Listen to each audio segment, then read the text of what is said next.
त्यांच्या मागणीनुसारच भारत निवडणूक आयोगानं आज EVM मशीनची तपासणी आणि पडताळणीचा कार्यक्रम जाहीर केला आहे। मतमोजणीच्या दिवशी 5% रँडमली व्हीव्हीपॅट जे मोजायचे असतात तसे आपण 5 मतदान केंद्रांचं त्या दिवशी मोजून दाखवून त्याची पडताळणी करून आयोगाने त्याची खात्री पटवून दिलेली आहे। त्यामध्ये कोणताही डिफरन्स आलेला नव्हता।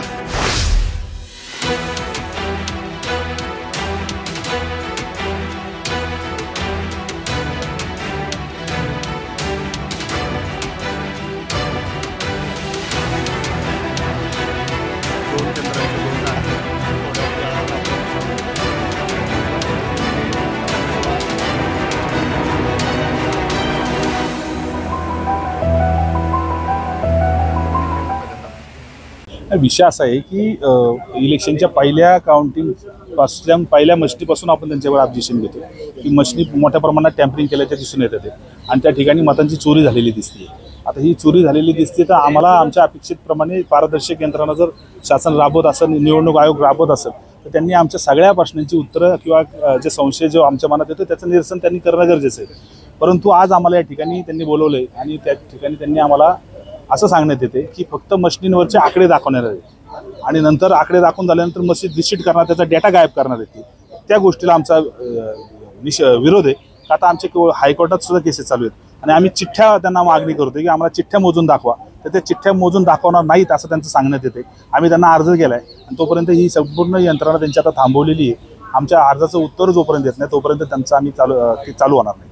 पुढील निर्णय काय असणार आहे त्यांची उत्तरं अपेक्षित आहे। त्यांनी आता जर गेलं तर हरकत नाही, आम्ही सहभाग घेऊ आणि त्यांनी जर ते ऐकलं नाही किंवा त्यांना ते असमर्थता दर्शवली तर आम्ही त्यांचा निषेध व्यक्त करून या ठिकाणी काउंटिंग बायकॉट करू। मुळामध्ये 2024ला ज्या विधानसभेच्या सार्वत्रिक निवडणुका झाल्या होत्या त्यामध्ये 211 खडकवासला विधानसभा मतदारसंघाच्या मतमोजणीचे सुरू करण्याच्या वेळेलाही त्यांनी असाच अर्ज दिला होता।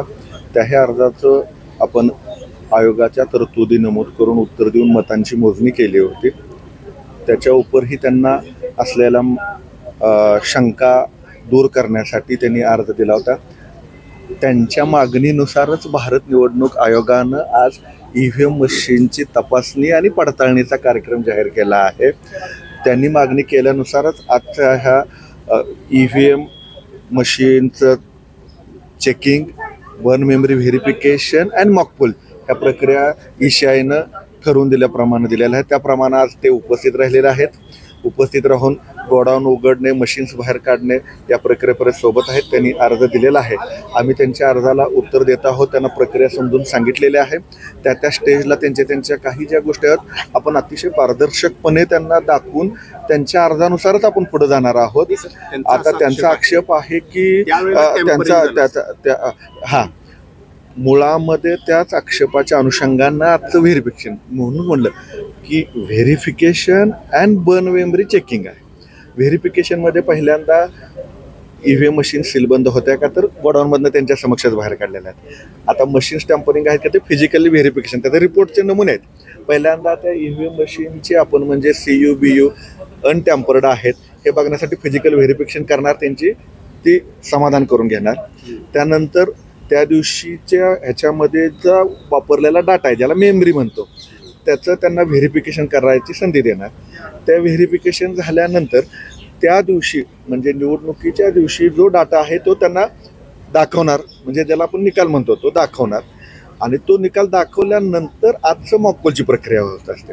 त्यांची जी हरकत आहे किंवा त्यांचा जो आत्ताचा अर्ज आहे त्याच्यामध्ये त्याने असं म्हटलेलं आहे की तो निवडणुकीच्या दिवशी झालेला CU मधला जो डाटा आहे तो डाटा तसा इरेज करू नये, परंतु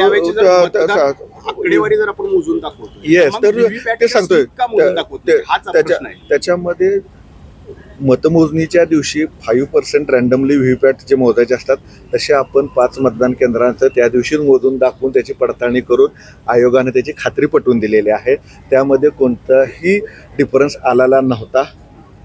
आजची जी प्रक्रिया आहे की दाखव आज मला आजची प्रक्रिया समजून सांगू द्या। आजचे भारत निवडणूक आयोगाचं जे मॅन्युअल आणि गाईडलाईन्स आहेत त्याच्यानुसार पहिल्यांदा मशीन टेम्पररी आहे किंवा सुरक्षित आहे का बघण्यासाठी फिजिकल व्हेरिफिकेशन होतं। त्या दिवशी जी मेमरी वापरलेली आहे त्याचं व्हेरिफिकेशन होतं। त्या दिवशी जे पोल डे दिवशी जो प्रत्यक्षातला डाटा त्या CU मध्ये नोंदलेला आहे तो त्यांना दर्शवला जातो. आपल्याला माहीतच आहे की मतदान प्रक्रियेमध्ये मतदानाच्या वेळेला केलेला नोंदणी ही CU मध्ये होते, त्याचबरोबर व्हीपॅटच्या स्लिपमध्ये होते. CU मधला आज दाखवणार आहोत. व्हीपॅट ऑलरेडी मी सांगितल्याप्रमाणे रँडमाइज केलेला आहे. आता EVM मशीनमध्ये काही शंका आहेत, उपस्थित आहेत, त्यासाठी तर आजचं व्हेरिफिकेशन आहे. त्यावेळेला आपण आता ह्यांनी 2 केंद्र दाखवलेले, ती केंद्र दाखवणार. ते केंद्राचा डाटा दाखवल्यानंतर ECIचे इंजिनियर आलेले आहे, त्यांना प्रकरण त्यांच्या समक्ष 1400 मतं टाकणार, त्याच्या चिठ्ठ्या काढणार आणि त्या चिठ्ठ्या मोजणार आपण.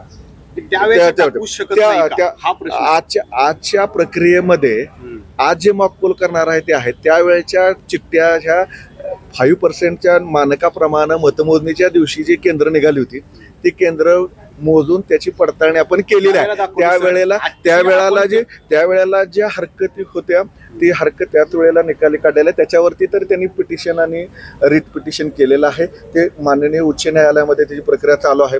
आज जे भारत निवडणूक आयोगानं आम्हाला जे ठरवून मानांकन दिलेलं आहे त्यानुसार आपण भेलचे इंजिनियर आलेले आहेत आणि हरकतदार आहेत, त्यांच्या समक्ष आपण ह्या 4 स्टेजेस आहेत की पहिल्यांदा physical verification, burn memory verification, त्यानंतर प्रत्यक्ष त्या दिवशीच्या नोंदलेल्या मतं, जे आपण मतांची नोंदणी म्हणतो ती मतं तर 3 ठिकाणी नोंदलेले आहेत. एक CU मध्ये आहेत, व्हीपॅटमध्ये आहेत आणि आता परत त्यांना फेरशी दाखवतोय. ते आताही लिहून घेऊ शकतात उमेदवारांना आहे. मग त्यांना व्हीपॅटच्या स्लिप आहेत. आता त्या व्हीपॅटच्या स्लिप ज्या आज आपण मॉकपोल करणार आहात ते त्यांच्या समक्ष मोजून दाखवणार आहोत. थँक्यू.